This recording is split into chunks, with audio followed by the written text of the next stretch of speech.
آپ دیکھ رہے ہیں سیرت النبی انٹرنیشنل فورم، قسط نمبر 297، یثرب کی طرف ہجرت کا آغاز، حصہ اول۔ اولین مہاجر حضرت ابو سلمہ مخزومی رضی اللہ تعالیٰ عنہ۔ یثرب کی طرف سب سے پہلے ہجرت کرنے کی جس کو سعادت نصیب ہوئی وہ حضرت ابو سلمہ مخزومی رضی اللہ تعالیٰ عنہ تھے۔ انہوں نے یہ ہجرت بیعت عقبہ کے انعقاد سے بھی 1 سال پہلے کی۔ ان کا پورا نام ابو سلمہ عبد الشین عبد الاسد بن ہلال بن عبد الدین عمر بن مخزوم ہے۔ انہوں نے اس سے پیشتر اپنے کنبے سمیت حبشہ کی طرف ہجرت کی تھی۔ کئی سال کی جلا وطنی کے بعد جب مکہ مکرمہ واپس آئے تو قریش نے ان پر دوبارہ مشق جور و ستم شروع کر دی۔ حضرت ابو سلمہ رضی اللہ تعالیٰ عنہ کو پتہ چل گیا کہ یہاں سے کئی 100 میل دور یثرب شہر میں مسلمانوں کی کافی تعداد آباد ہے، اس لیے اہل مکہ کے مظالم سے بچنے کے لیے انہوں نے یثرب جانے کا پروگرام بنا لیا۔ حضرت سلمہ رضی اللہ تعالیٰ عنہ نے اپنی دادی حضرت ام سلمہ رضی اللہ تعالیٰ عنہ سے اپنے دادا ابو سلمہ کی ہجرت کا واقعہ یوں روایت کیا ہے۔ حضرت ام سلمہ رضی اللہ تعالیٰ عنہ فرماتی ہیں کہ میرے شوہر ابو سلمہ نے جب ہجرت کا پختہ عزم کر لیا، وہ اپنی اونٹنی لے آئے، مجھے اس پر سوار کیا اور اپنے بیٹے سلمہ کو میری گود میں بٹھا دیا۔ اونٹنی کی نکیل پکڑی اور اپنے سفر پر روانہ ہو گئے۔ جب بنو مغیرہ بن عبداللہ نے انہیں ہجرت کرتے دیکھا تو ان کا راستہ روک کے کھڑے ہو گئے اور کہا کہ اے ابو سلمہ، اگر تم اپنی مرضی کے خلاف اپنا وطن چھوڑ کر چلے جانے پر راضی ہو تو تمہاری مرضی، ہم تمہیں مجبور نہیں کریں گے، لیکن ہماری بچی ام سلمہ کو لے جانے کی ہم تم کو اجازت نہیں دیں گے۔ چنانچہ انہوں نے ابو سلمہ کے ہاتھ سے اونٹنی کی نکیل چھین لی اور مجھے اپنے ساتھ واپس لے چلے۔ ابو سلمہ کے خاندان کو جب اس بات کا علم ہوا تو وہ غصے سے برافروختہ ہو گئے۔ انہوں نے بنو مغیرہ کو آ کر کہا کہ اگر تم ہمارے بھائی ابو سلمہ کے ساتھ اپنی بیٹی کو بھیجنے پر رضامند نہیں تو پھر ہم بھی تمہیں اس بات کی اجازت نہیں دیں گے کہ تم ہمارا بیٹا یعنی شیرخوار سلمہ اپنے ساتھ لے جاؤ۔ چنانچہ انہوں نے میری گود سے میرا لخت جگر چھین لیا۔ اس کھینچتانی میں میرے ننھے بیٹے کا بازو اتر گیا۔ میرے شوہر ابو سلمہ کا فراق ہی میرے لیے جان کا تھا۔ اب بیٹا بھی مجھ سے چھین لیا گیا اور اس کی جدائی کا زخم بھی مجھے سہنا پڑا۔ میرے خاندان والے مجھے لے گئے اور مجھے محبوس کر دیا۔ اس طرح میرا سارا کنبہ بکھر گیا اور میرا سکون غارت ہو گیا۔ میں الگ اور میرا بیٹا الگ اور میرا خاوند سب ایک دوسرے سے جدا کر دیے گئے۔ میں ہر صبح ابلح کے مقام پر پہنچتی جہاں میرا سارا کنبہ بکھرا تھا، وہاں بیٹھ کر دن بھر اپنے خاوند اپنے لخت جگر کے فراق میں آنسو بہاتی رہتی اور شام کو واپس آ جاتی۔ اس طرح قریب 1 سال گزر گیا۔ ایک روز میں وہاں بیٹھی رو رہی تھی کہ بنی مغیرہ میں سے ایک چچا زاد میرے قریب سے گزرا۔ اس نے جب میری یہ حالت زار دیکھی تو اس کا دل پسیج گیا۔ واپس آ کر اس نے اپنے قبیلے والوں کو ملامت کی کہ تمہیں اس مسکینہ پر رحم نہیں آتا، تم نے اس کو، اس کے خاوند کو اور اس کے بچے کو جدا کر دیا۔ میرے خاندان والوں نے مجھے کہا اگر تم اپنے خاوند کے پاس جانا چاہتی ہو تو چلی جاؤ، ہماری طرف سے اجازت ہے۔ میرے خاوند کے رشتہ داروں کو اس اجازت کا پتہ چلا تو انہوں نے میرا بیٹا مجھے واپس کر دیا۔ میں نے اپنے اونٹ پر کجاوا ڈالا، اس پر سوار ہو گئی، پھر اپنے بیٹے کو اپنی گود میں بٹھا لیا اور یکو تنہا مدینہ منورہ کی طرف روانہ ہو گئی۔ مکے سے باہر جب میں تمیم کے مقام پر پہنچی تو وہاں مجھے عثمان بن طلحہ مل گئے۔ اس نے مجھ سے پوچھا اے ابو امیہ کی بیٹی، کدھر کا قصد ہے؟ میں نے کہا کہ میں اپنے شوہر کے پاس مدینہ جا رہی ہوں۔ اس نے پوچھا تمہارے ساتھ کوئی اور آدمی بھی ہے؟ میں نے بتایا خدا کی قسم اللہ تعالیٰ کے سوا اور اس ننھے بچے کے سوا میرے ساتھ اور کوئی نہیں۔ اس نے کہا میں تمہیں اکیلا نہیں چھوڑوں گا۔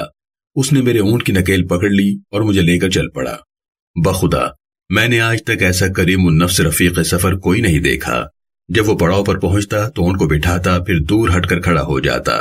جب میں اونٹ سے اتر جاتی تو وہ اونٹ کو پکڑ کر لے جاتا، اس سے پالان اتارتا اور اسے باندھ دیتا، پھر دور کسی درخت کے سائے میں آرام کرنے کے لیے لیٹ جاتا۔ جب دوبارہ سفر شروع کرنے کا وقت آتا تو وہ اونٹ پر کجاوا کس کر لے آتا، اسے میرے قریب لا کر بٹھا دیتا، مجھے کہتا کہ اب سوار ہو جاؤ۔ میں سوار ہونے لگتی تو وہ پرے ہٹ جاتا، جب سوار ہو کر بیٹھ جاتی تو وہ آ کر نکیل پکڑ لیتا اور چلنے لگتا۔ سارے سفر میں اس کا یہی معمول رہا، یہاں تک کہ اس نے مجھے مدینہ پہنچا دیا۔ جب قبا کی بستی دکھائی دینے لگی جہاں بنو عمرو بن عوف آباد تھے اور وہیں میرا شوہر قیام پذیر تھا، تو اس نے کہا کہ تمہارا خاوند اس گاؤں میں ہے، وہاں چلی جاؤ، اللہ تعالیٰ تمہیں برکت عطا فرمائے۔ مجھے وہاں پہنچا کر وہ مکہ مکرمہ واپس چلا آیا۔ آپ فرماتی ہیں بخدا میں اسلام میں کسی خاندان کو نہیں جانتی جسے ابو سلمہ کے خاندان سے زیادہ مصیبتیں جھیلنا پڑی ہوں، اور نہ میں نے کوئی ایسا ساتھی دیکھا ہے جو عثمان بن طلحہ سے زیادہ شریف النفس ہو۔ آپ غور فرمائیے، اہل ایمان کی اس استقامت اور عزیمت پر ابو سلمہ سے اس کی بیوی چھین لی جاتی ہے، ان کے لخت جگر کو اس سے جدا کر دیا جاتا ہے، لیکن ابو سلمہ اپنی منزل محبت سے رخ نہیں پھیرتے، سب کو اللہ کے حوالے کر کے مدینے کی طرف والہانہ انداز میں قدم بڑھاتے جاتے ہیں۔ معصوم بچے کو ماں اور باپ دونوں سے محروم کر دیا جاتا ہے۔ حضرت ام سلمہ کو بیک وقت 2 صدمے برداشت کرنا پڑ رہے ہیں، اپنے شوہر کے فراق اور اپنے نور نظر کی جدائی، لیکن کیا مجال کہ پائے استقامت میں ذرا سی جنبش بھی آئی ہو۔ حضرت ابو سلمہ رضی اللہ تعالیٰ عنہ کے بعد حضرت عامر بن ربیعہ رضی اللہ تعالیٰ عنہ مع اپنی رفیق حیات لیلہ بنت ابی حیثمہ ہجرت کر کے مدینہ طیبہ پہنچے۔ یہ عدی بن کعب کے حلیف تھے، انہی کے پاس اقامت اختیار کی۔ پھر حضرت عبداللہ بن جحش رضی اللہ تعالیٰ عنہ اپنے وطن اور اہل وطن کو، اپنی منقولہ اور غیر منقولہ جائیداد کو اللہ تعالیٰ اور اس کے رسول مکرم صلی اللہ علیہ وسلم کی محبت میں چھوڑ کر اپنی دولت ایمانی کو اپنے سینے میں سمیٹنے مدینہ طیبہ پہنچتے ہیں۔ انہوں نے تنہا ہجرت نہیں کی، بلکہ اپنے ساتھ اپنا سارا خاندان لے کر روانہ ہوئے۔ ان کی زوجہ محترمہ، ان کے بھائی حضرت عبید اللہ بن جحش رضی اللہ تعالیٰ عنہ بھی ان کے ہمراہ تھے۔ یہ نابینا تھے، بائی ہمہ مکے کی اونچی نیچی گلیوں اور گھاٹیوں میں بغیر کسی قائد کے آزادانہ گھومتے پھرتے تھے۔ یہ بڑے فصیح و بلیغ شاعر تھے۔ ان کی بیوی حضرت ابو سفیان بن حرب رضی اللہ تعالیٰ عنہ کی بیٹی تھیں، ان کا نام الفارعہ تھا۔ ان کی والدہ کا نام امیمہ تھا، جو سردار بنی ہاشم حضرت عبد المطلب کی صاحبزادی تھیں۔ اتنے بڑے نانا کا دوہتا حضرت ابو سفیان رضی اللہ تعالیٰ عنہ جیسے رئیس مکہ کا داماد اور قاطر الکلام شاعر جب میں خانہ توحید کے ساقی کے دست مبارک سے میں توحید کا جام پیتا ہے تو اپنے خالق کے سوا سب کو بھول جاتا ہے، اپنے سارے تعلقات کو توڑ دیتا ہے اور اپنی معذوریوں کے باوجود ذوق و شوق کی پرخار وادیوں کو رونتا ہوا منزل جانا کی طرف مستانہ وار بڑھتا چلا جاتا ہے۔ علامہ ابن کثیر رحمۃ اللہ علیہ نے اس مہاجر کارواں کے 20 مردوں اور 8 خواتین کے نام گنوائے ہیں۔ ان سب کے وہاں چلے آنے سے ان کا گھر جہاں ہر وقت گہما گہمی رہتی تھی اجڑ کر رہ گیا۔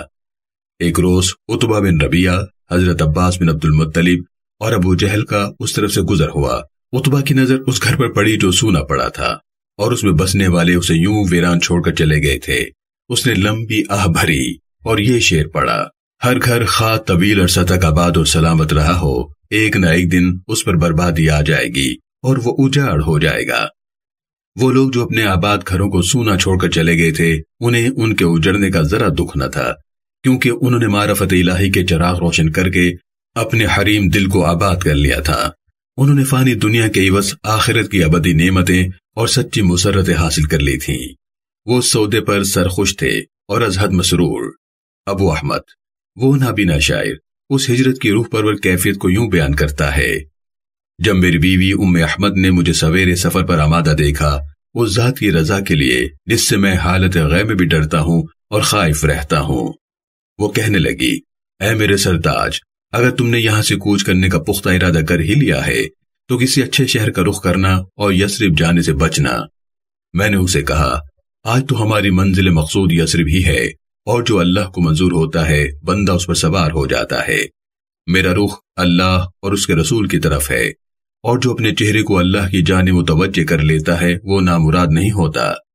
ہم نے منزل جانا کی طرف ہجرت کرتے ہوئے اپنے کتنے مخلص دوستوں کی جدائی اختیار کی ہے، اور کتنی ایسی نصیحت کرنے والیوں کو آنسو بہاتے ہوئے اور آہ و فغاں کرتے ہوئے کیسے چھوڑ آئے ہیں۔ محترم سامعین و ناظرین کرام، اللہ رب العالمین قرآن مجید فرقان حمید میں سورۃ الاحزاب میں ارشاد فرماتا ہے: ما کان محمد ابا احد من رجالکم ولکن رسول اللہ وخاتم النبیین وکان اللہ بکل شیء علیما، یعنی محمد صلی اللہ علیہ وسلم تمہارے مردوں میں سے کسی کے باپ نہیں ہے، لیکن وہ اللہ کے رسول ہیں اور سب انبیاء کے آخر میں یعنی سلسلہ نبوت کو ختم کرنے والے ہیں، اور اللہ ہر چیز کا خوب علم رکھنے والا ہے۔ سیرت النبی انٹرنیشنل فورم کی پوری ٹیم اور دنیا بھر کے مسلمان عقیدہ ختم نبوت پر دل و جان سے ایمان رکھتے ہیں۔ سیرت النبی صلی اللہ علیہ وسلم کی یہ قسط دیکھنے کا شکریہ، اسے دوسروں تک پہنچا کر صدقہ جاریہ کا حصہ بنیے۔